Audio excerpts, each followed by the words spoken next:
Our Lady of Snows, தூய பனிமய அன்னை. 4ஆம் நூற்றாண்டுல ரோம்ல ஜான்ங்கிற செல்வந்தர் மனைவியோடு வாழ்ந்து வந்திருக்காரு. இந்த தம்பதிக்கு குழந்தைகள் கிடையாது.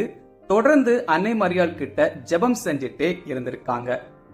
ஜெபத்தின் பலனா 358ஆம் ஆண்டு ஆகஸ்ட் 4ஆம் நாள் இரவுல அன்னை மரியாள் கனவுல தோன்றியிருக்காங்க. நாளை எஸ்குலின் மலை மேல பனி பொழியும், அந்த இடத்தில் எனக்கு ஒரு ஆலயம் கட்டுங்கள்னு அன்னை மரியாள் சொல்லியிருக்காங்க.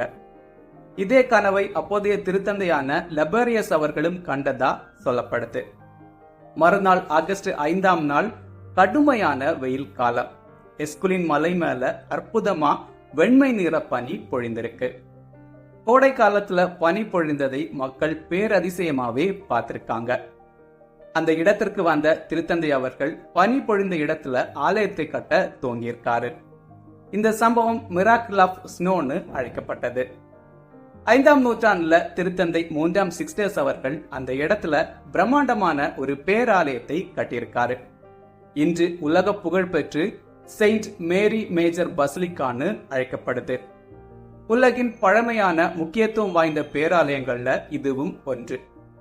ஆகஸ்ட் 5ஆம் தேதி இந்த ஆலயத்துல திருப்பலி நடக்கிறப்போ ஆலயத்தின் மேல் பகுதியிலிருந்து வெள்ளை இதழ்கள் கொண்ட பூக்கள் தூவப்படும். அன்று வெண்மை நிற பனி பொழிந்ததை நினைவு கூறக்கூடிய அழகான நிகழ்வு. உலகம் முழுக்க பல ஆலயங்கள்ல இந்த விழா விமரிசையாவே கொண்டாடப்படும். நம்ம தமிழ்நாட்டுல தூத்துக்குடியில புனித பரிமயமாதா பேராலய திருவிழா ரொம்பவும் பிரம்மாண்டமாவே கொண்டாடப்படும்.